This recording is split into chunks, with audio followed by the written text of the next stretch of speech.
Good morning, Cowboys fans, and welcome to another episode of the Writer's Block podcast. We are coming to you another Tuesday morning. This is a special one because it is the last Tuesday morning, the last Writer's Block episode before we have the NFL draft.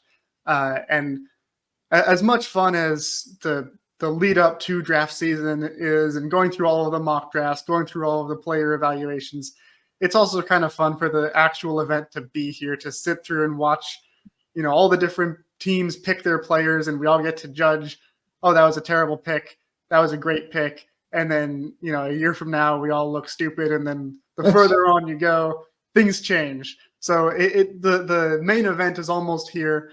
Before we really get into kind of the meat and potatoes of this episode, we do want to formally announce what we had kind of hinted at last week. There were rumors. We can confirm those rumors.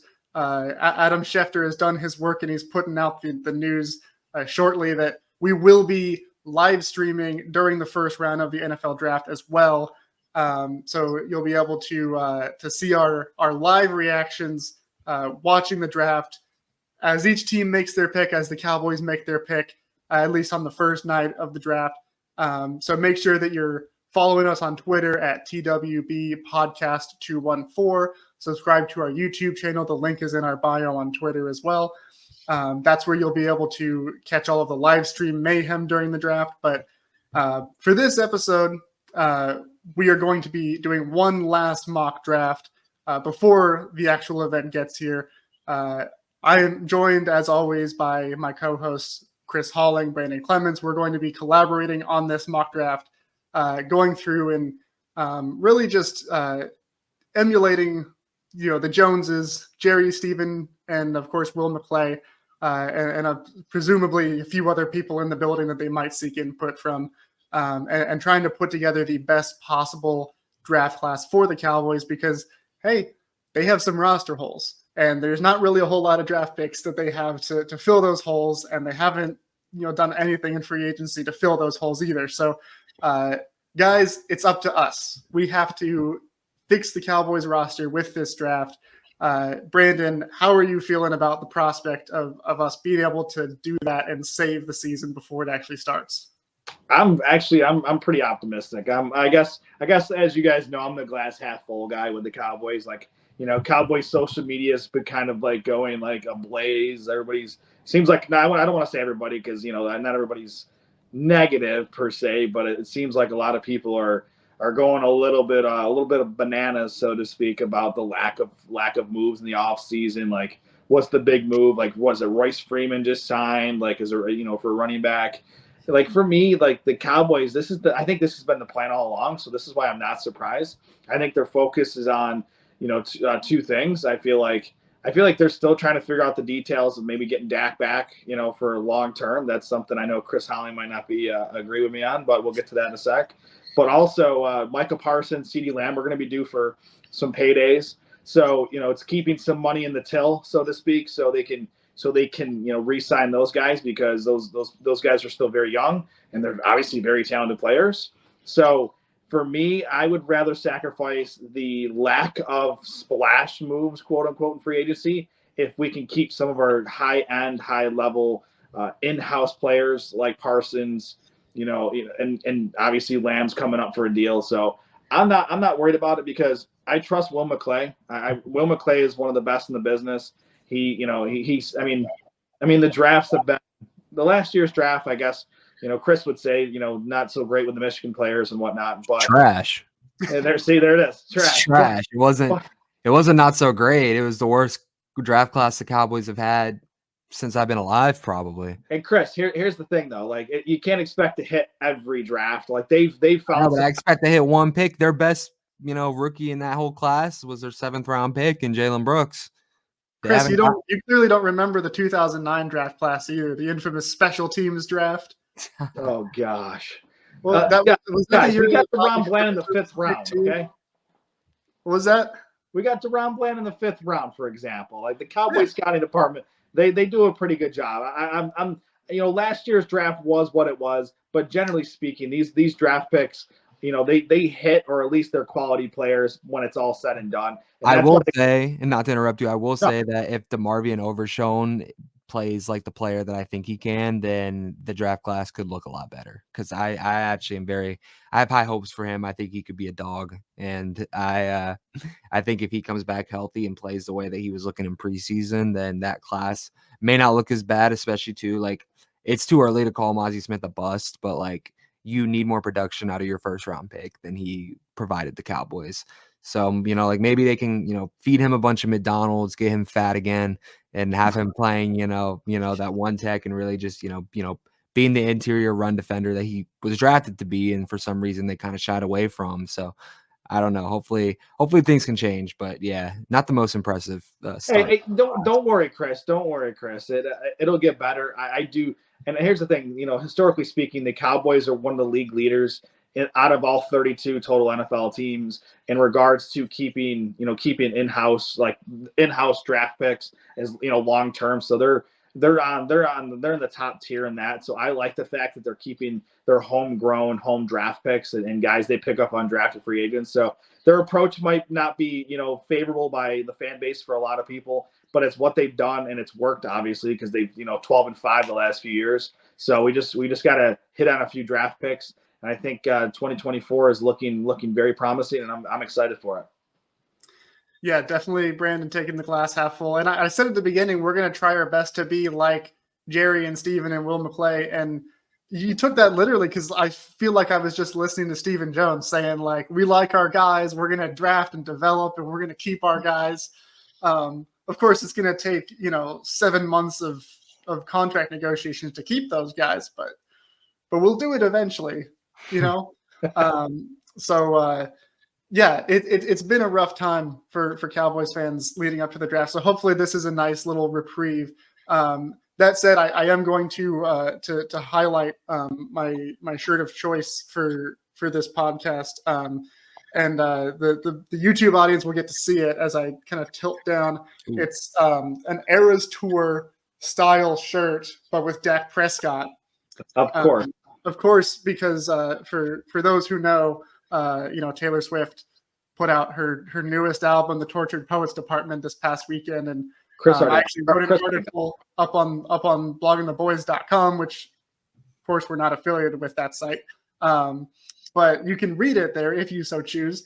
Where I made the pun of Cowboys fans as the Tortured Fans Department, because this has been a tough offseason. So we're gonna jump into our mock draft and hopefully get some good vibes going for Cowboys Nation, because I think we all could use that a little bit right now. I will say that the song Fortnite was pretty solid with Post Malone, but maybe that's just because I really like Post Malone. I don't know if it was really a Taylor Swift thing, but if I'm hearing positive vibes from you about Taylor Swift, I'm going to take whatever I can get. Right. Hey, Posty's good in my book. He was he was born in Syracuse, so it's all good. So we like.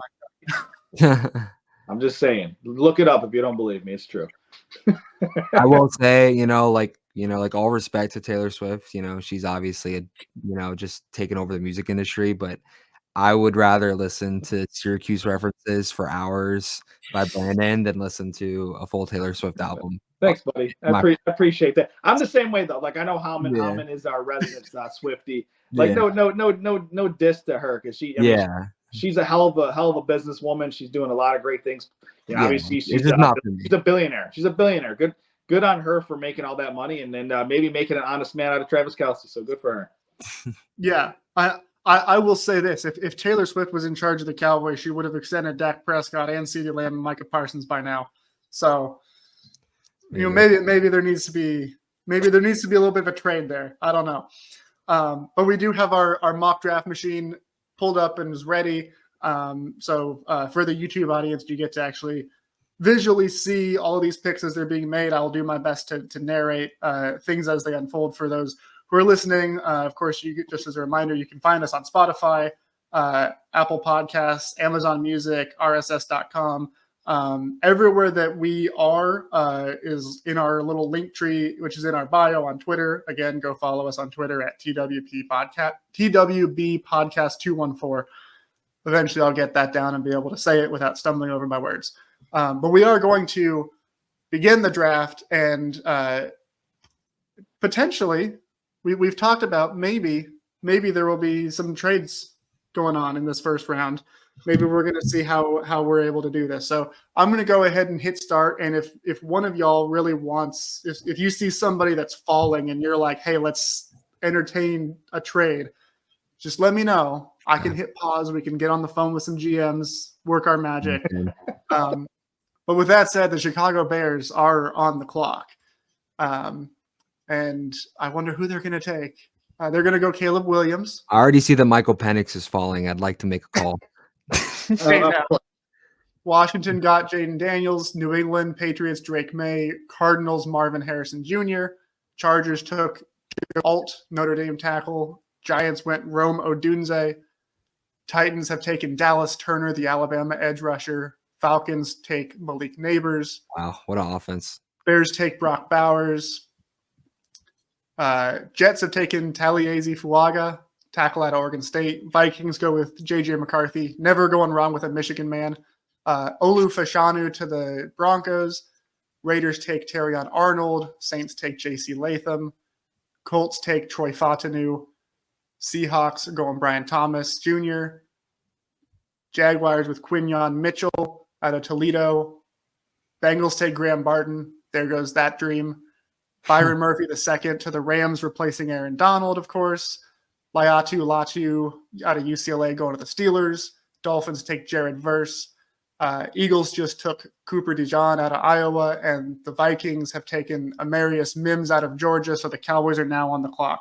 We've done a lot of these mocks now, and Jerzan Newton, he's fallen in a lot of them to the Cowboys. Yeah, Johnny Newton's a good player. Let me ask you this, guys. I know there wasn't. I mean, as soon as I heard Fontenot go as low or as high up on the board as he did, I was like, all right, well, that's one guy. That I would have considered trading up a little bit for. But where we're at right now, what kind of trade offers do we have? I know you guys can see the screen a little better than me. Is there any good trade offers we have for our 24th pick? So PFF and their trade machine is telling us that the only team that's actually interested in trading with us is the Detroit Lions. They picked 29th overall. So we could explore like what they might be willing to accept for us to move down from 24 to 29. But I mean, we can suggest trades to other teams too. But having played around with this mock draft machine, usually if they're not interested, then there's nothing that they're going to accept. That at least nothing that is realistic. How do you guys feel about going back to 29 potentially here? What are your thoughts, guys? So real quick before we talk on that, I'm just going to list some of the players that are available. Before we thinking about trading down, Jackson Powers Johnson, the Oregon center, is still available. He's been a common pick for a lot of Cowboys mock drafts, but in recent weeks, it feels like he's slipping a little bit in his draft projection. As far as some other offensive linemen, the tackles available, Jordan Morgan out of Arizona, Tyler Guyton out of Oklahoma, Karan Amagaje. Did I pronounce that right? Amagaji. Out of Yale, Kingsley Suamatai out of BYU. And as far as interior linemen, it's Jackson Powers Johnson, Zach Frazier. Those are really the two top options. We've also got, like we mentioned, Jerzan Newton out of Illinois, defensive tackle, Adonai Mitchell, Texas receiver, Clemson corner, Nate Wiggins, Alabama corner, Kool-Aid McKinstry, Peyton Wilson, the North Carolina State linebacker. If you really want to talk about linebacker in the first round, I can't imagine any of us would ever do something so foolish, but that's kind of just. It wouldn't be Peyton Wilson, actually, believe it or not. I'm a big Edger and Cooper guy. So I know. If it was first round linebacker, it wouldn't be. It'd definitely be Coop for me too. I'm with Chris. Yeah, for the record, guys, PFF has Peyton Wilson as the 30th best player. Remember what PFF has? Edger and Cooper. They have Edger and Cooper at 59. I don't care. You're going to use pick 24. Where did PFF have 59th best player? Where did PFF have Trayvon Diggs, Deron Bland, all these guys? At the end of the day, they're not right about everything. I see a star defender in the making there with Edger and Cooper. Well, let's see. What's Johnny Newton's rating? I can't see it as well as you. 11. His rating's 11. Oof, that is. So that would be some really, really great value according to PFF. I'm not. How do y'all feel about trading down with this list of guys that's available? I mean, I would move down a couple spots. 29 would be a little scary for me because I'm looking at the teams, I mean, it depends what you're trying to target. I don't think that Newton's falling to 29. I don't think that either of those corners are dropping. Not that that's a huge need. I really like Mitchell here. I know that sounds crazy and, that's just me being flashy, but I mean, that's a 6'4", 21-year-old wide receiver who has all the star potential and abilities. I mean, if you put him across from CeeDee Lamb, that's a really good wide receiver duo to build your team around. So my top 3 picks here are either Newton, Mitchell, or JPJ. And honestly, if we decided to go down to 29, I'm not confident that any of them are still available. I think if any of them are, maybe it's JPJ, but I think for sure Mitchell and Newton would be off the board if we go to 29. So I don't know. But I will say, just for the counter argument, I think the Cowboys really messed up by trading that 4th round pick for Trey Lance. And it's not even as much hate on Trey Lance. I know you're shaking your head, Brandon, but it's aging horribly, especially with that Steelers trade for Justin Fields. I mean, they gave up far less for a much more proven quarterback with, more upside, in my opinion, than Trey Lance. And the Cowboys hit in the 4th round. They got Dak Prescott, Dalton Schultz, Durant Armstrong, Tony Pollard, Tyler Biadasz, Jake Ferguson. Like, they're good at getting those role players in that 4th round. And, between their 3rd round pick and when they pick again in the 5th round, there's an 87 pick gap. So that's a long time of waiting for the Cowboys. So Chris, if the Lions are going to give us their 4th round pick, are we moving down to 29? I mean, yes. Yeah. But I mean, I'm not saying I just want the 4th round pick. No, obviously. Yeah. But I'm saying, like, I would need that to be included in it. Because on the topic of Trey Lance, the YouTube audience can see that I've highlighted the fact that Michael Penix Jr. is available. We didn't list him because I don't want him in the 1st round, but I really do believe. Here's the thing: I don't want Michael Penix in the 1st round. I will say, though, I'm sticking by this with the Dak contract situation. I really believe that if he's in the 2nd round, it makes sense, and I'm not opposed to it if he's in the 2nd round. All right, so I'm just going to look at the trade of what we might be able to get.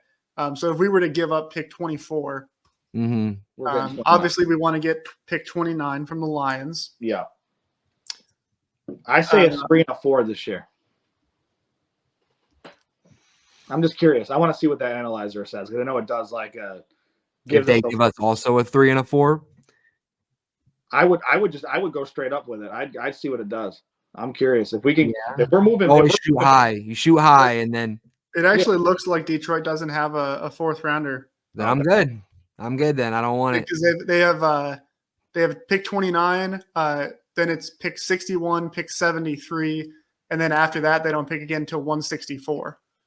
I mean, okay, theoretically, if they want to give us 61 and 73, but I don't think they would do that. I don't think any, I mean, unless they love the guy who's on the board at that point, that would be outrageous. It will not be accepted. Yeah.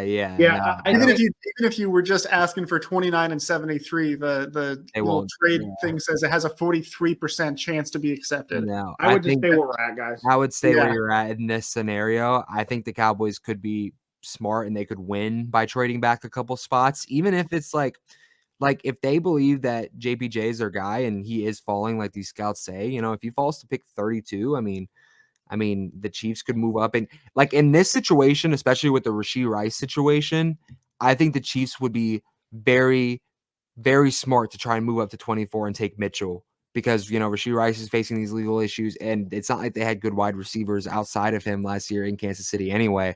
So I could totally see in this situation, the Chiefs trying to jump up and getting their guy.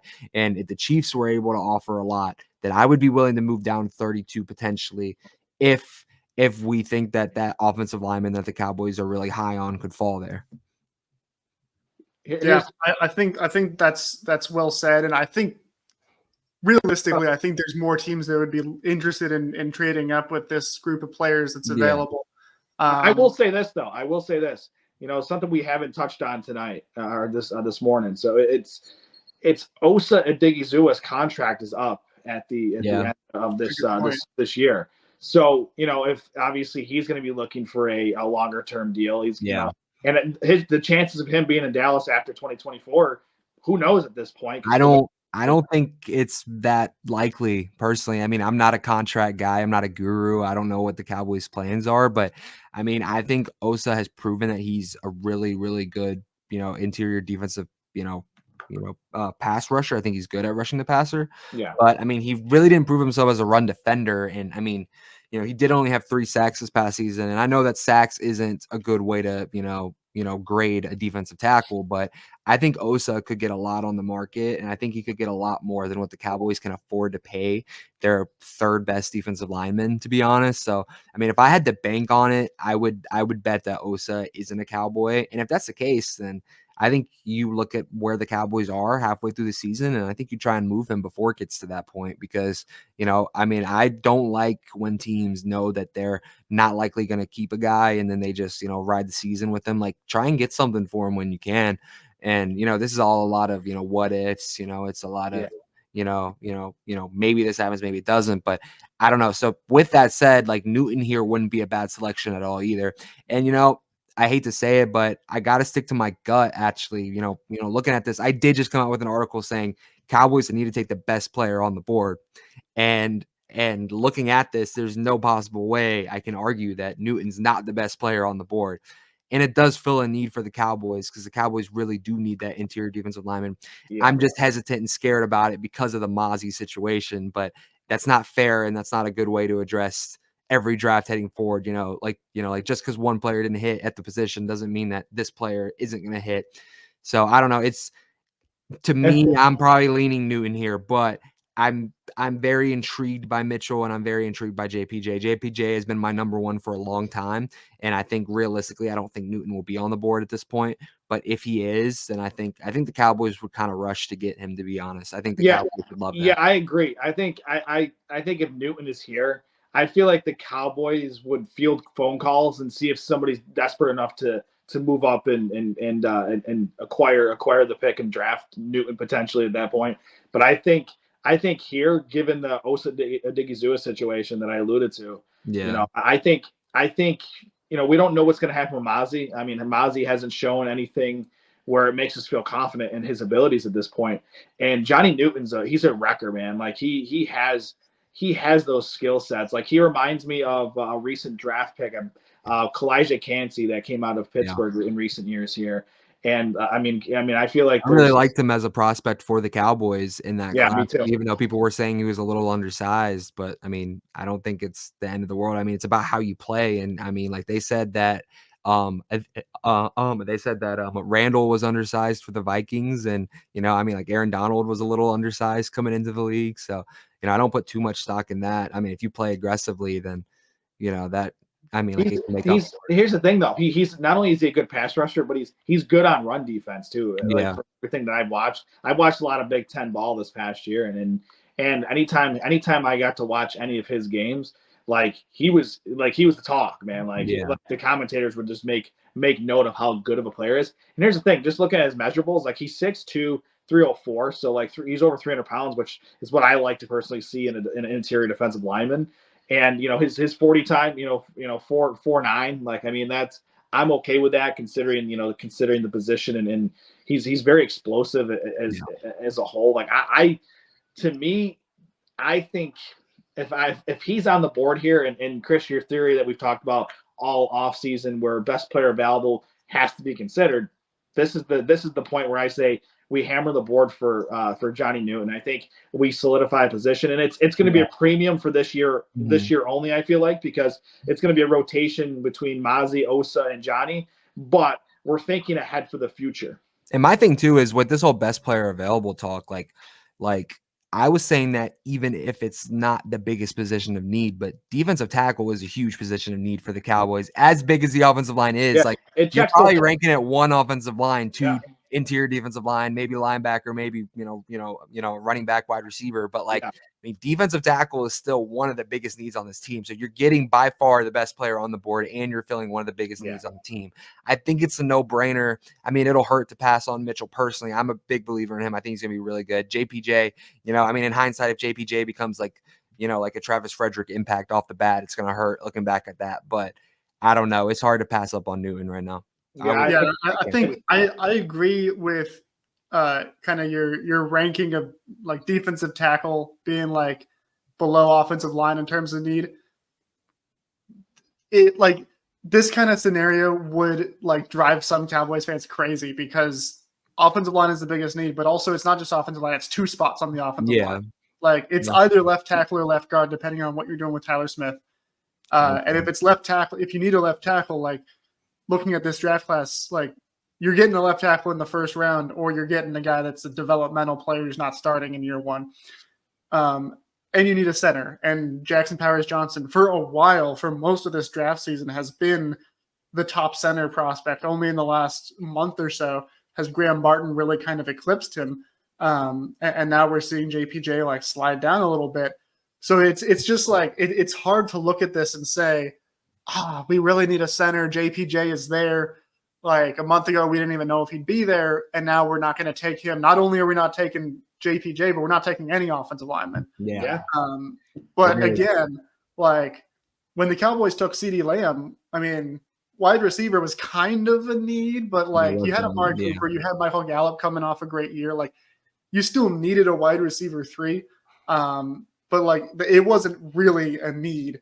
Yeah. Whereas they needed an edge rusher. They needed a guy like K'Lavon Chaisson, who obviously they, ended up looking very smart because Chaisson hasn't really done much. CeeDee Lamb has done a whole lot. Yeah. But I think we of course we can make the distinction here on this podcast that, because I said at the beginning, we're going to show the Cowboys how to fix this roster, right? So we're not necessarily mocking what we think the Cowboys would do, but more so what the Cowboys should do, what a functional football team might do, which is taking the best player available. And it does happen to be at a position that you kind of have a need. We're gonna have this need post 2024 with Osa. Yeah. I was about to say, like, listen, let's get full Madden and let's just field offers for Osa for some offensive line help after selecting Newton. Then that being said, there's also the fact that I mean, a year ago when the Cowboys took Mazi Smith, it was the first time they'd taken a defensive tackle in the first round since 91, I think. Yeah. So like the odds that they would then follow it up the very next year with another defensive be a big philosophy change, but I think that would come with how little of an impact Mazi had the first year. I mean, it would kind of be like I mean, if he had shown anything, if he had showed any, I think if he had showed any promise, any type of first round potential, then the Cowboys would probably be sitting here like, if they really believe in JPJ as being that, like that like perennial, starting center off the bat, then I don't think it would really be a close debate. I think they would just say, offensive line is too big of a need to pass up on. But I think the fact that Mazi showed nothing and Osa is going to be a free agent, like, I mean, if you're looking ahead, I mean, Newton here is, I mean, it's hard to pass up on. I really do think, though, that the Cowboys just strive, and I think that they succeed when they go best player available in the draft. And, at the end of the day, I mean, best player available is all opinionated, and who I think is the best player available may not be the best player available. Who the Cowboys think is the best player available may not be. But I mean, just no matter what, the Cowboys are going to say whoever they draft was the top. Is the best. Exactly. Yeah. But it's just hard to argue. With my philosophy, it would be hypocritical for me to be like, yeah, best player available. And the highest player available right now is the 11th ranked prospect at pick 24. And the next highest is 22 and it's a position of need. It'd be very hypocritical for me to be like, nah, I mean, like offensive line is too big of a need. Like, let's pass on the 11th best prospect according to PFF.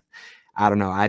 I'm going Newton here, but I will say JPJ is a close second just off need. And the spoiled side of me that spends money on things that I shouldn't, and just like goes and buys PlayStation games even though I need to save money for gas would be kind of pushing for Mitchell here as well. So are we all in agreement that we're good with turning in the draft card for Johnny Newton out of Illinois? I'm good with it. Let's do it. Yeah. Let's do it, fellas. Right on. So we're gonna go ahead and make that draft pick, and then we're gonna zoom into the second round. We would have gotten our pick skipped over in real life. Yeah, I think that was over 10 minutes. I was about to say, I think we would have forfeited the pick in that situation. we definitely, we got to get a little bit better at that if we're going to do this for real. Not that anyone's given us offers to run a team's draft in real life, but the Cowboys are on the clock again at pick 56. We're not going best player available here, though. We don't need Jatavian Sanders at the tight end position. It says that he's the best player available for the podcast audience with the 43rd. So the picks right before pick 50, the Eagles took Troy Franklin, the receiver out of Oregon. Pick 51, the Steelers took Jalen Polk, receiver out of Washington. Rams took receiver Xavier Leggett out of South Carolina. It's a run on receiver because the Eagles then also, even though just a few picks before they took Troy Franklin, they took Ricky Pearsall, originally an Arizona State player, of course, now a receiver at Florida. Pick 54, the Browns take Michigan defensive tackle Chris Jenkins. As we all know, you can't go wrong taking a Michigan defensive tackle. Of course not. And then right before us, the Miami Dolphins at pick 55 took Texas running back Jonathan Brooks, who, of course, has been a very popular pick for the Dallas Cowboys, especially with this second-round pick. That really doesn't make any sense. I don't think we're in a situation where the Dolphins are taking Jonathan Brooks with their second-round pick, having Mostert, and they just extended Mostert, and they have Devon Achane. I think that Cowboys fans can be a little bit, not worried about that because that would be a really big head scratcher in my opinion. That being said, Jonathan Brooks in that Miami Dolphins offense is nightmare. I'm about to say it would be dangerous, but it would just be a weird use of resources. Where did Amagaji go? What? Did you say? Where did Amagaji go? I'm curious. Oh, Michael Penix Jr. went 45 to the Saints. Oh, that would have been interesting. And Amagaji, I think, is still available. He might be on the board, yeah. Well, yep, he's available. He's the top tackle on the board. PFF has him as the 57th best player. We're picking 56, so technically that's a reach.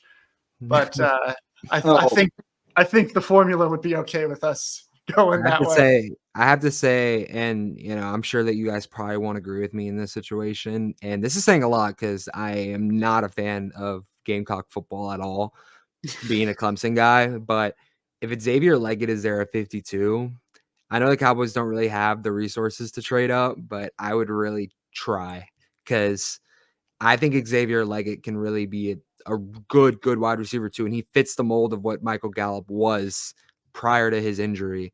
And I think that would bring a dynamic to the offense that the Cowboys are really missing right now. And he's got the just dopest Southern accent ever. Have you heard his interviews? He sounds like he was just born to play for Texas and wear that star. So I don't know. I would really, if it's Xavier Leggett was on the board at 56, it'd be hard for me to pass on him. But then again, we're looking at a situation where we don't have an offensive lineman either. So and about a month ago when we last did this exercise, we all were in love with taking Leggett. So yeah. Whoa! Wait! Back that up a little bit. You two were. I'm not as high on the guy.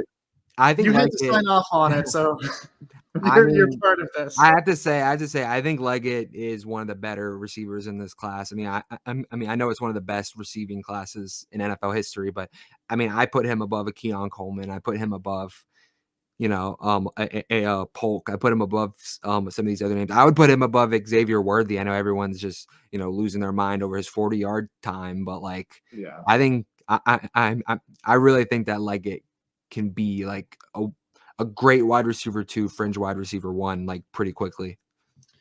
For the podcast audience, some of the players still on the board at this point, some of the top rated players according to Pro Football Focus: Texas tight end Jatavian Sanders, who we mentioned, Georgia safety Javon Bullard, Iowa State corner TJ Tampa, Michigan running back Blake Corum, Karan Amagaji, the tackle out of Yale. Edgerrin Cooper, Yeah, linebacker at Texas A&M. that's who I'm going with. I'm The going to get top outvoted, but that's who I'm the going top with. center option at this point is Georgia center Cedric Van Pran, who PFF has as the 100th best player. So that would be a fairly substantial reach if you're looking for a center at this point. Of course, there's also guards Christian Haynes, Cooper Beebe, and South Dakota State guard Mason McCormick. If the Cowboys are planning on putting Tyler Smith at left tackle, then there's an opening at the left guard spot. So these three could be potential targets as well. Chris, I'm pretty sure we know where you're wanting to go with Yeah, Edgerrin. I was in on getting the Yale tackle because of the need, but As you should. I can't pass on Edgerrin Cooper. I mean, I'm serious. Like, if the Cowboys traded down and took him 32, like, I wouldn't be upset with how the first round went. Like, I really think Edgerrin Cooper can be one of the best linebackers in the NFL. He has the perfect size for it. He's got great range. He's a good run defender. Like, he has it all at what you want at the linebacker position. He fits exactly what the Cowboys need at the linebacker position because they're small there right now. He's got great size. I think if you get a leader like that, especially with Mike Zimmer being able to, coach him the way that he coached Eric Kendricks and the way he coached Anthony Barr early in their careers. Like, I think I understand that we view the linebacker position as, you don't have to take him high in the draft, but having a good linebacker makes a defense better. It's like having a good quarterback. Like, having a great quarterback makes the rest of your team great. Having a great linebacker makes the rest of your defense the great. Positional value is a bit different. I know it's a bit different, but like, it really is. Here's the thing. Here's the thing. The positional value is different, but when it comes to being the quarterback of that side of the football, the linebacker is typically the quarterback of the defense. Like, he gets everyone where they need to be. It's all going through him. I think Edgerrin Cooper would be a home run selection in the second round, and I think that if the Cowboys didn't pass on him, or if the Cowboys did pass on him, then they would be kicking themselves for it, in the future. I know that I'm going to get outvoted on this because I know the way both of you guys are leaning. I know you're both leaning towards that, tackle. I get it, but I would be super upset and frustrated. Chris, he accidentally muted yourself. He muted himself. I think like, my mic didn't want me to keep talking about Edgerrin Cooper. I know. Yeah, it's the universe just trying to tell you that you're fighting a losing battle here. I'm confident too, though. If Edgerrin Cooper's on the board in the second round, the Cowboys are taking him. But I will say this. Maybe not because they went Newton in this scenario in the first round. Maybe they're like, we already got a great, we already got a great defensive player. Let's switch it over to the offense. Maybe that changes things. I think if they go offensive line in the first round and Edgerrin Cooper is on the board in the second round, then you're having a different conversation. Yeah, so I agree that it can be changed based off the scenario. So I get it. And running back is a thing. I disagree with the rankings of this anyway, like, just for the podcast audience. Blake Corum is ranked 52, Jalen Wright 68, Trey Benson 75, Bucky Irving 79. I'm putting Trey Benson as the number one running back still available. In my personal view, I think he's better than Blake Corum and Jalen Wright. I feel comfortable trying to wait for the third round for Trey Benson at this very stage. And that's exactly what I was going to bring up too. As you mentioned, the rankings for that Pro Football Focus has for these running backs. We've all talked quite a bit in the past about Jalen Wright and Trey Benson potentially being running back targets in that third round. Of course, the Cowboys' next pick, that third round pick being at 87. This has Jalen Wright at 68, Trey Benson at 75. So, Chris, you said you're comfortable waiting for those guys in the third round, but according to this, probably it looks like likely neither of them would be available. Y'all know where I stand on running backs early. Never in the draft. Select them is your philosophy. But are y'all worried enough to reach for one of these guys in the second round? Not with who's available right now. I'm not prioritizing any of those running backs. If there was one running back I would maybe consider taking in the second round, it's Jonathan Brooks. And the fact that he's not on the board right here, I'm waiting for the third round. Fellas, we gotta go with Karan Amagaji here. That's the simple answer. And here's the thing that nobody's talking about: he has positional flexibility. He can play tackle. He can play guard. He's proven that he can do it. He's played both positions, and he's done it pretty well.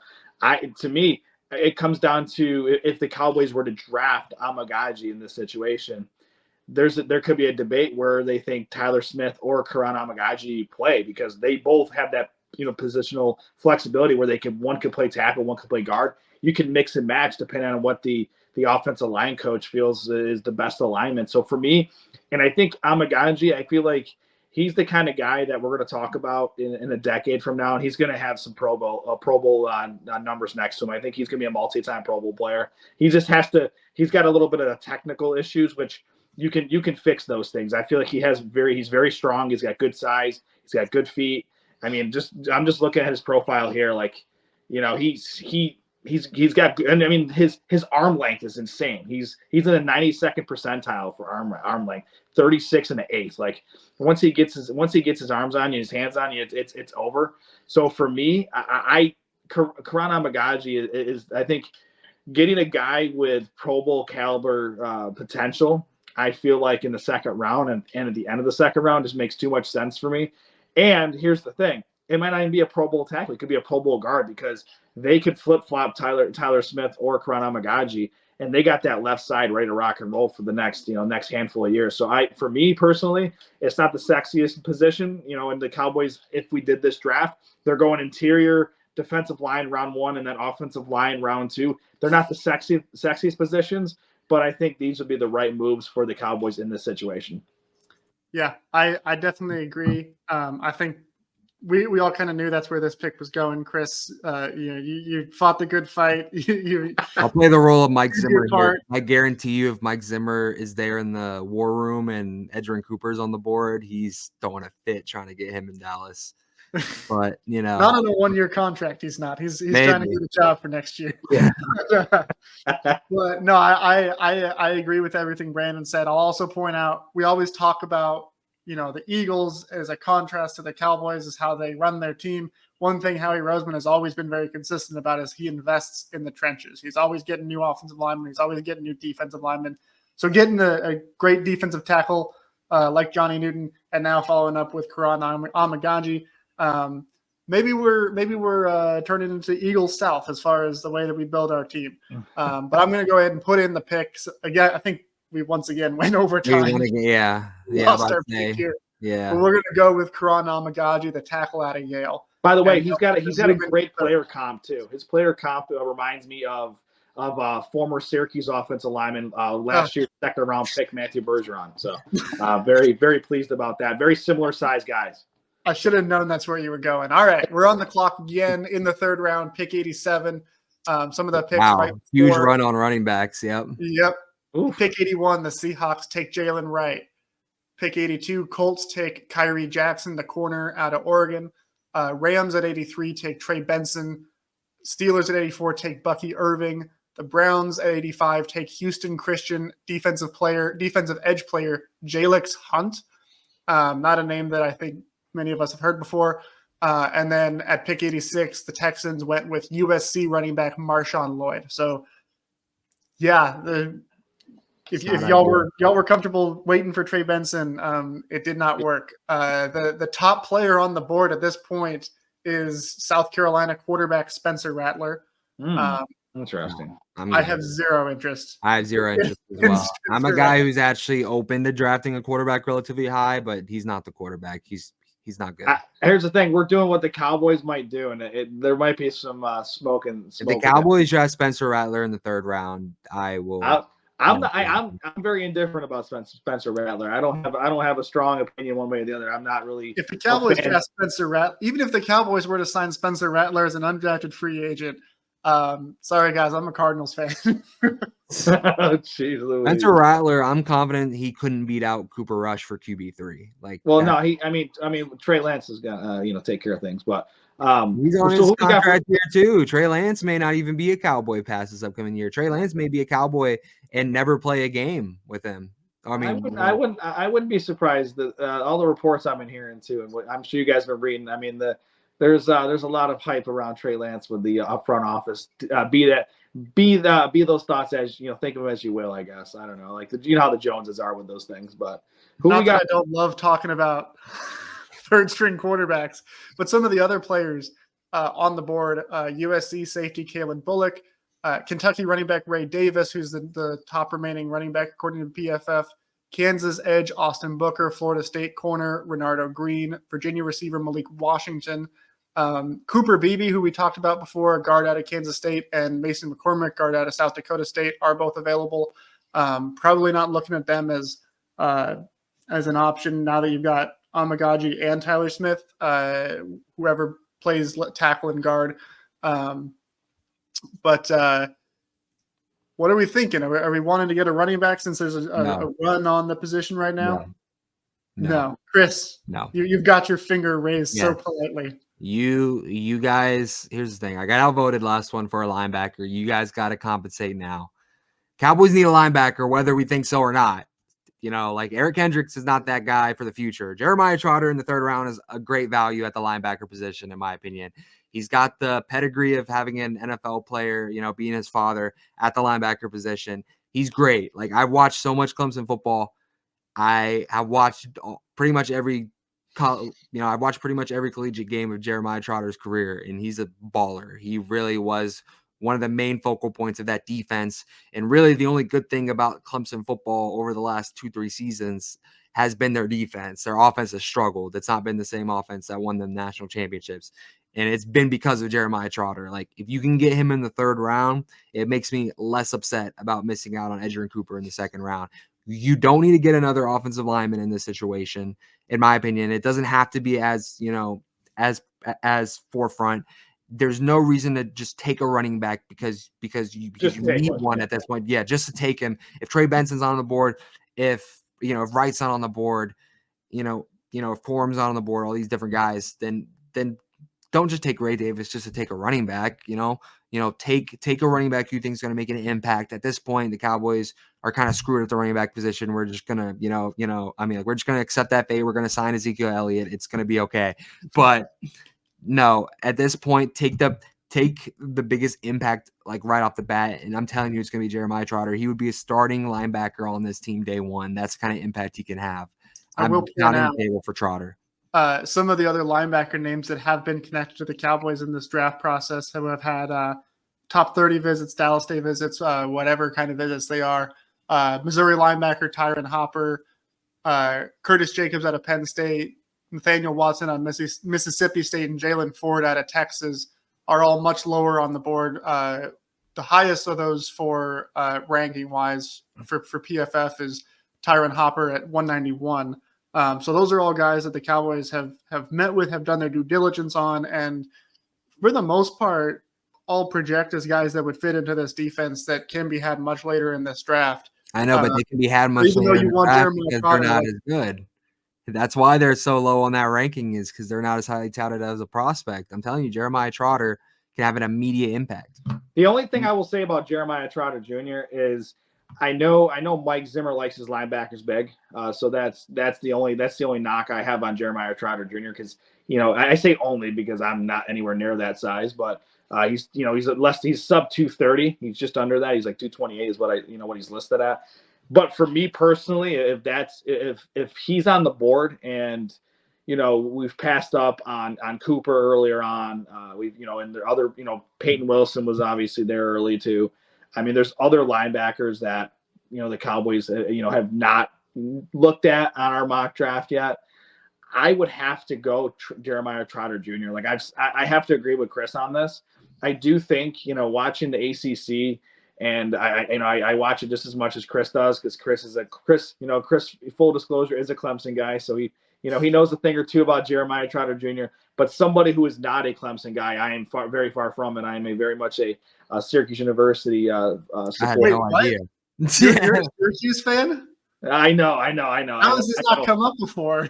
Never comes up. But somebody who because I know there might be some people out there who be like, oh well, Chris is a Clemson guy, so he wants the Clemson guy. But I have to side with Chris on it, because as somebody who saw Jeremiah Trotter play the Syracuse Orange in other teams, as somebody who doesn't support Clemson's football, I think he would be a great addition here in the third round. I think the value is right. I think a third round grade is what I have on him anyways. So I feel like with the positional needs, I think he would be one of those dudes where I think he would come in and be a contributor right away. And I feel like he's going to be a very solid starter in the NFL for many years.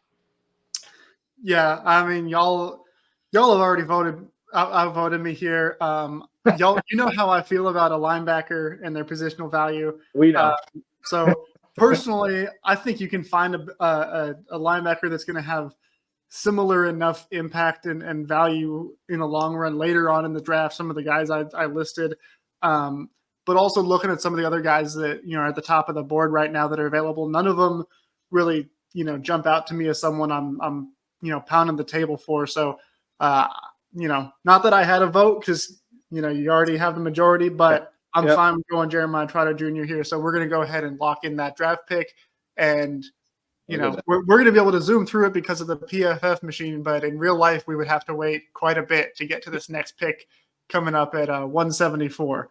Another reason why trading down in the first round might be the best way to make things a little bit more interesting. Yeah, we're on our way. We're moving forward through the draft. We'll be there. I mean, here's the thing, guys. Like trading down, I'm like Howman was alluding to. Like I would prefer to trade down, to be honest with you, to move back just a little bit. But I'm not just going to give away the 24th pick for peanuts. Like it has to be like I'm not expecting the moon for the 24th pick. But as long as the Cowboys can get decent compensation and still keep a first round pick, even if it moves back 3 or 4 spots, I'm good with it. But if there's nothing, if the trade doesn't smell right, you take the best player available, or if it's Jackson Powers Johnson, which is who I think we all feel like that's probably the guy. Then that's where we go. Agreed. Yeah, and with that, the Cowboys are on the clock. Finally, mercifully, they're on the clock again. Pick 174. The picks right before them at 167. The Vikings took Michigan guard Zach Zinter. There's always a Michigan player, Chris. There's always a Michigan player available to be taken. Yeah. The Saints, hopefully not the Cowboys. Unless it's Junior Colson. I will say out of all the guys, I do like Junior Colson. I think that there we go. I think that he could be good. At 168, the Saints took Houston edge Nelson Caesar. 169, the Packers take Holy Cross receiver Jalen Coker. 170, the Saints take Oregon State safety Keaton Oladapo. 171, Eagles take Kentucky linebacker Trevin Wallace. 172, the Eagles also take Auburn corner Nehemiah Pritchett. And then the Chiefs at 173 take Monmouth running back Jaden Sheardon, which leaves the Cowboys on the clock. The number one player remaining is Florida State quarterback Jordan Travis. Chris, I'm sure you're just super excited about that. But the second one is Arkansas center Bo Limmer. Of course, center has gone unaddressed in this mock draft so far. And I would like to see the other centers available just to compare. I can sure do that for you. The next center on the board is NC State's Dylan McMahon. Oh, I'm assuming Wisconsin center has already been selected. Yeah. Yeah. And I was about to say that's a guy who I could see. I mean, obviously, he's been connected to the Cowboys because he's a Wisconsin center. It's just it just seems to make sense. But you might as well book it already, right? Yeah. Like that's a guy if that happens on day 2, like or day 3, like I could see. I wouldn't be super upset about it. But yeah, the Wisconsin center Tanner Bortolini went pick 130 to the Ravens. So yeah, he was gone a while ago. What other running backs and receivers are available? Top running back at this point is Missouri, Cody Schrader, and then Troy's Kamani Vidal. Isaac Guerendo out of Louisville. They have him as the 190th best player.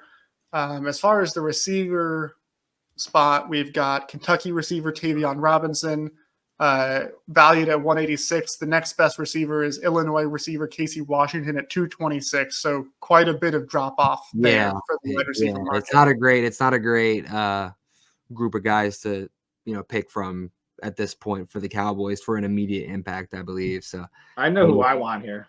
I know exactly who I want here. I want Guerendo. Yeah. Yeah, I like Guerendo. I think he wasn't a very productive player in college, but he showed out, and this is where you get guys that he's 6 feet, he's 220, runs a 4.3. Like when he's flashed, when he's been able to flash his abilities, he's a very talented player. And this is what you're going to do here in the draft. It's guys that have flashed but haven't consistently shown production. Yeah. So for me, like Isaac Garando, I'm going to say that name completely wrong, but out of Louisville, he's the kind of guy I feel like someone's going to get him day 3. He's going to be he's going to be a very important piece of an offense going forward. He's a very talented guy. At this point, I'm going to go with Bo just because I think it makes the most sense. I mean, the Cowboys need a center. It's pick 174, which is exactly where the Cowboys are picking in this situation. Like, I mean, I'm not like super enthused with anyone else near the top of the draft board at this moment in time, and it fits a clear need. And honestly, I mean, we're looking at a situation right now where it would be like Brock Hoffman at the center position. And like I like Brock Hoffman, but I mean I would like to at least get some competition in there for for that position. So yeah, I'm going with Bo. I have to agree there too, because Bo Limmer, you're at the end of the 5th round, 174. You're not getting. Yeah, it doesn't matter if it's not a huge hit. Like you might as well take the need. But Arkansas also, I mean, Arkansas's had, they've been able to produce some solid offensive linemen. Of course, there's the Jerry Jones connection. Of course. Oh yeah, I know Jones would be wanting that pick at that. Well, and here's the thing too. You know what? Excited about it. The other thing is taking Bo Limmer here as opposed to taking JPJ in the 1st round. If the Cowboys really do like Brock Hoffman, it doesn't preclude you from still having Hoffman as your starter if he shows up and shows out in training camp. But Bo Limmer does give you at the very least, some depth and a developmental piece at center. So I'm going to go ahead. I'm going to cast my vote as well for Bo Limmer, and we're going to go ahead and submit I will that. say too that I did see that Bo Limmer, it showed his PFF grades by game. It said he had a 78 PFF grade against Alabama. I'll take that in the 5th round because Alabama's got all types of NFL talent on that defensive line. I mean he's a 5th round kind of guy, so I mean he's not bad. Plus he's a Tyler, Texas guy, so he's not too far from Dallas. So it'd be cool to have a Texan on the team. So Isaiah Garandolo, I think he would be somebody I would take, but I'm not opposed to Bo Limmer here. I think it'll be a good pick. Me and David are smiling at each other because I think he knows exactly what I'm going to be saying at this pick. Yeah, the YouTube audience saw that Cheshire cat grin appear on Chris's face. I see. Cowboys are on the clock. I know who I want right now. 6th round, pick 216. Is his name Joe? Look, okay, we got to housekeeping. We got to get some stuff out of the way. The picks right before him. 211. The Niners took Ethan Driscoll out of Marshall. 212, the Jaguars take Penn State linebacker Curtis Jacobs. Rams take LSU defensive tackle Jordan Jefferson. Bengals take Northern Iowa defensive tackle Christian Boyd. And then the 49ers take running back from Alabama, Jace McClellan. There's a few guys on the draft board at the top of it. Washington running back Dylan Johnson, UCLA running back Carson Steele, who I've talked about before. I'm a big fan. Yeah. Michigan tight end AJ Barner. I know Chris would love to take another Michigan tight end. But the one he's lighting up about is Tennessee quarterback Joe Milton III. And hear me out. We're in the 6th round, right? Whatever happens here, it's not the end of the world if you miss, right? It's a 6th round pick.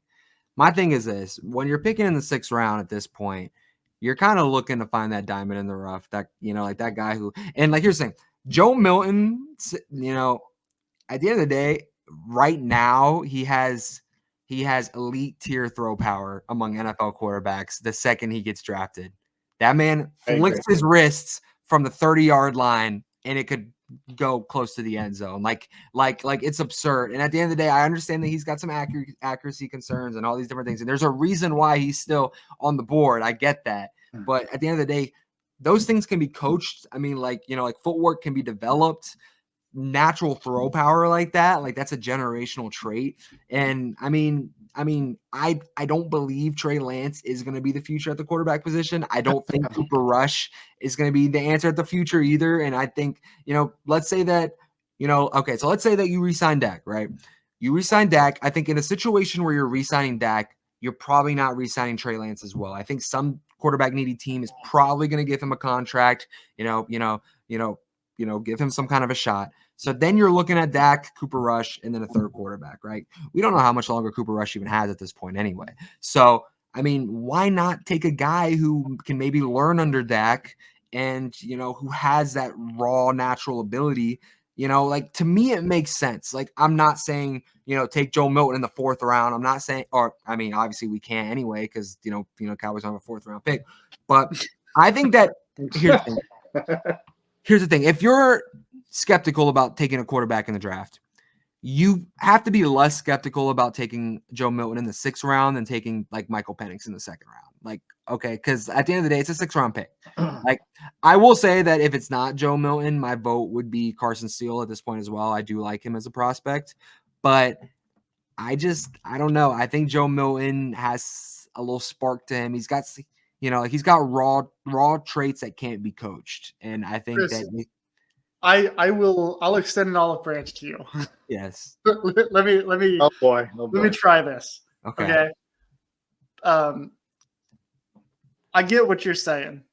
And I can accept the idea. One, I can accept the idea of, one of the very last picks of the 6th round, spending on a quarterback with a really great arm. Joe Milton, for all the different knocks on his game, he has a great arm. And if you want to try to build around that, I get it. And at the very end of the 6th round, it's not a terrible gamble. I would be a lot more willing to make that pick if the Cowboys had already addressed the running back position to this point. If they had gotten a Trey Benson, if they had gotten a Jalen Wright, if there wasn't Dylan Johnson or Carson Steele sitting here on the board. This is a positional By the way, both of them value ranked argument. ahead of Joe Milton. This is a positional value argument, though. You're saying that quarterback is a bigger value than a running back. I mean, do we think Carson Steele is going to be the starter if the Cowboys not a chance round? Yeah, no, I mean, I don't think so. Do you and I think understand that Joe Milton's not going to be the starter either. I get that. But do you think Carson Steele's going to play more than Joe Milton in 2024? I mean, it's possible. Hopefully, because if Joe Milton plays, then, I'm about to say, then there'll be injuries. But I'm just saying, at this point, I'm shooting for the ceiling at this point. I think in the 6th round, I'm not going to say that Joe Milton is going to be, Dak Prescott and he's going to be second in MVP voting. I'm not saying that, but it's a 6th round pick. He's got a generational arm. Like, I really believe he probably just arm power and the ability to throw the ball deep. He's probably got a top 5 power in the league off the bat. Like just immediately. The way he was able to sling it in college was absurd, and it looked so effortless. He was literally just that, and it would go 60 yards. Like, it was. When the next Madden game comes out, he'll have a 95 throw power and a 71 accuracy. Okay, Brandon, I get that, but you can coach the accuracy. You can coach it. Guys, all right. I guess I'll be the deciding factor. I'm not taking Carson Steele. That's just not happening. I don't see him as an NFL running back. I just don't. That's just no offense to you on that, Howman. I'm not buying that. I'm not buying that train, or buying that hype train a little bit. If I have to pick one or the other, I got to go Joe Milton as well. I got to go with Chris, man. I'm sorry. And here's the thing. Here's my thought process too.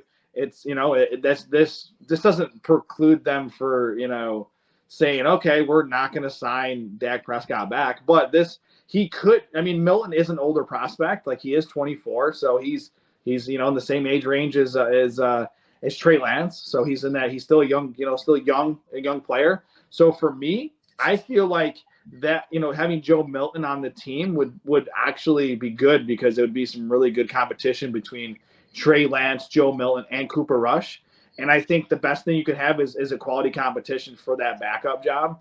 And then, if somebody shows out enough in the preseason this year, or whatever happens with Dak, if they show enough or the team moves on from Dak Prescott, for example, then there's some options on the roster already to move on from Dak potentially. I'm not saying that's happening, but having quality prospects and guys with high ceilings. Maybe the floor isn't great, but high ceilings. I feel like at this point in the draft, I have to go Chris on this one. I feel like you got to take a shot Here's the thing. If I was going to take a running back at this point, I think you mentioned Dylan Johnson. Like I would take Dylan Johnson over Carson. That's just me. But in this case, tiebreaker purposes, I'm going to go Joe Milton just out of the mere fact that he's a great athlete, great arm. I feel like if he gets in the right system and they can work on his mechanics a little bit and maybe he can improve that accuracy. Like you can't teach arm strength. You just can't. So either you have it or you don't. So if you can work on the accuracy and maybe change a little things in his footwork, just little technical flaws in his game can make a world of a difference. And I'm willing to take a chance on that in the 6th round. Well, my hands are tied. All right.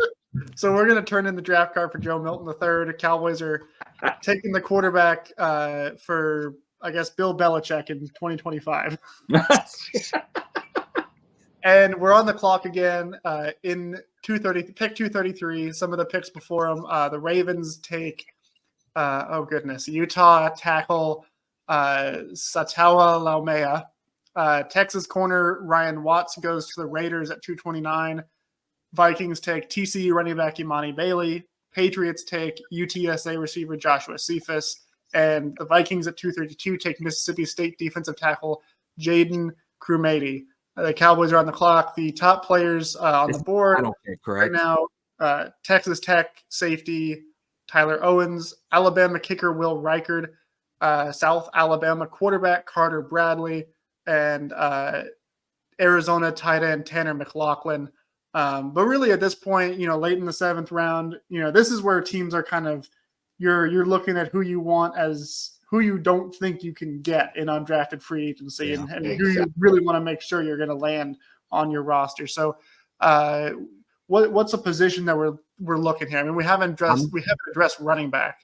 I'm going to be completely honest at this point. Like this is not a need as well. Honest. I mean, it's not a super pressing need, but I mean, like you said it, like you said, like you're looking for guys who's not, going to be available. I'm going best player available. I'm going Tyler Owens here. And the reason why, I think he's an intriguing prospect. And also, Jaron Kearse has not been re-signed yet. I don't think safety is necessarily something that we can just like shoe in as the Cowboys are super set. I know that they have Malik Hooker and I know that they have Donovan Wilson, but Marquise Bell. Sure, maybe. But sure, maybe. But I'm not okay. Like those guys are gonna. Here's the thing. I know I'm losing the battle here, but you are. I think that you're going best player available here. I think you go Tyler Owens, but I know I'm gonna get outvoted for it. So, what do we got for running backs? I want to see. Yeah, running back, slim pickings, but Oregon State, Deshaun Fenwick, Georgia running back Kendall Milton, Ohio State Mayan Williams. Those are the only ones that are. They're above pick 300 on the PFF draft board. Fenwick at the top is 258. So none of these are necessarily great value at this level. Here's what I'm doing. I'll just say y'all should have taken Carson Steele, but we know how I felt about that. Listen, at this point, instead of taking Carson Steele, what I would have done if I was the Cowboys in this situation and we're past the 3rd round and they don't have a running back, I would do whatever I can to try and trade for Dameon Pierce off of Houston.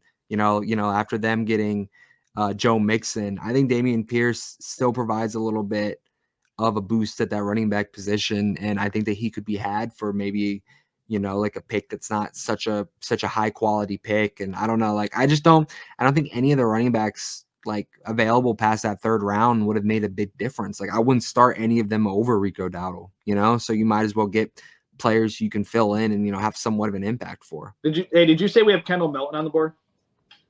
Yes. Out of Georgia, yeah. That's why I would go with. I think we double dip with the last name Milton here. I think he comes from a powerful program. He's a power back, 6'2", 225. His 40 time 4.6. Whatever. He's a power back. That's the kind of guy that I'm looking for on this team. And this is a kind of player that I don't think. I think he didn't show what he was out of high school, which is a high level prospect. Obviously, when you go to Georgia, you're probably going to be one of the better players coming out of high school in the country. So he's one of those players that had a high high pedigree coming out. Like I'm looking here, he was 4,000 rushing yards, and I know it was in high school. I get that. Like to me, I'm just looking at his background here. Like he's not an open field guy. Like just breaking it down, he's not an open field guy. But I do feel like he would be. I know Chris mentioned the Ezekiel Elliott. Like that Ezekiel Elliott these days is essentially a glorified fullback at this point for me. I'm not saying I want Ezekiel Elliott, but I'm just saying like I still think Ezekiel Elliott makes a bigger impact next season than any of the running backs on the board, personally. And at that point, you might as well just look at trade options or just say, you know what, we're screwed at the running back position and just see what happens. On the topic of another position, if we wanted to double dip at linebacker, there are still a couple of guys that we've talked about previously. Nathaniel Watson out of Mississippi State and Jalen Ford out of Texas, both still available. I don't know how y'all feel about double dipping at the least valuable position on defense, but I know Chris he loves his linebackers. It's an important position, man. No, it is, because look what happened to the team this year with the linebackers. Yeah. It is something to discuss. I mean, I would go Milton here. I would double dip again. I'm okay taking a shot on that guy who's a powerful back. I mean, I'm okay with it in the 7th round because he's going to be a high priority undrafted free agent. I feel like that's the kind of guy you want to bring in. I feel like all the talk of the different big backs that we've seen, like the Braylon Allens of the world, like this guy didn't produce to the levels of Braylon Allen, but he has similar traits. He has a very good stiff arm. Like he's not going to burn you. He's not going to outrun you. Like he doesn't have Tyreek Hill kind of speed, but you don't necessarily need that. He could be a really good power back in this offense. So your vote is for Kendall Milton. Chris, you voted for, just to be clear, Texas Tech safety Tyler Owens. I did. I know. I'm not going to. Yeah. I'm going to go with Kendall Milton there, just because if it's between those two, and I'm casting the tiebreaker vote, like one of those positions is a need. So, I mean, I think you get it, but I mean, there's no clear consensus pick this late in the draft anyway. But we're going to go with Kendall Milton and move on to pick 244 in the Cowboys' final pick of the draft. We're going to round out this draft. It's going to save the Cowboys season. We're on the clock again. Picks right before defensive tackle Fabian Lovett to the Saints, Penn State corner Daquan Hardy to the Panthers, USC edge Solomon Byrd to the Dolphins, Charlotte edge Iabi Okianoma to the Titans. The Browns took North Dakota State tackle Jalen Sundell. On the board, kicker from Alabama, Will Reichert. South Alabama quarterback Carter Bradley, both still on the board from last time. Western Kentucky quarterback Austin Reed. Arkansas kicker Cam Little. We're really scraping the bottom of the barrel here. Kickers and quarterbacks that haven't been taken by now.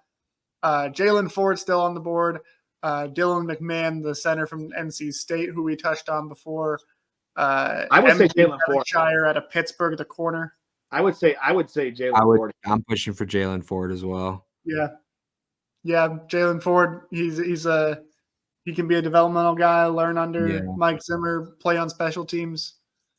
Yeah, I think it's I mean, like there's no one else really who is intriguing personally. Yeah, and here's the thing too, like he possesses the right size you're looking for. What Mike Zimmer looks for is bigger linebackers. He's 240 pounds, so I think he checks the boxes there. I mean his 40 time is kind of meh, but that's okay. I'm okay with it. He's got some traits that I do like. He's good in run defense. And last time I checked, the Cowboys need some help there in the linebacker unit for rush defense. So I'm okay with it here. And if you miss on it, it's not that big of a deal. It's a 7th round pick. Yeah. Right. So we've completed our draft. Just to recap, we have in the first round, Jerzon Newton, defensive tackle out of Illinois, followed it up with Yale tackle Karan Amagaji. Then Jeremiah Trotter Jr., the linebacker out of Clemson. In the 5th round, Arkansas center Bo Limmer. Then we went a little crazy and took Tennessee quarterback Joe Milton III. I don't think it's that crazy, especially too, Hey, listen. Out of Georgia. Schefter Chris. Schefter and Rappaport have been saying that, the Cowboys are a sleeper team to select a quarterback at some point in the draft. Why not take one on day 3 when it won't hurt you and just get someone with generational arm talent? Like, I don't think it's that crazy. So we went Milton to Melton, Joe Milton to Kendall Milton, and then Jalen Ford, the linebacker out of Texas. Overall, PFF gave our draft an A-. Hey, what's up, baby? So, Can't go wrong with that. And their least favorite was Milton. I see that. Least favorite pick was Joe Milton with a C+. Everything else got a B or better. So take that, Christopher. Yeah. Okay. But that's our draft. That is our proposal for the Cowboys to save their season, to fill all of the holes, even though we really didn't quite do that. But all in all, I think it was good. The Cowboys should definitely, Jerry should be calling all of us up and asking for some advice, I think. Yeah. So that's our final mock before we get things actually kickstarted on Thursday. Just as a reminder, we will be going live for that. So be sure to check us out on YouTube, on Twitter, at TWP Podcast on Twitter. We'll be live streaming that starting Thursday night, going through the first round and seeing how the draft shakes out, who's available when the Cowboys get on the board,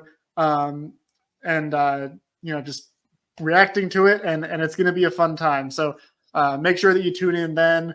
Aside from that, we'll be back next Tuesday with more Cowboys content. I'm sure we'll be breaking down everything that happened in the draft, any undrafted free agent signings, all of that.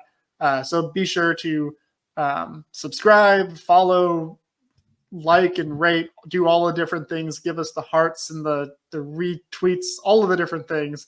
For Brandon and Chris, I'm David Howman, and we'll be back next week with another episode of the Writer's Block. But in the meantime, remember, go Cowboys.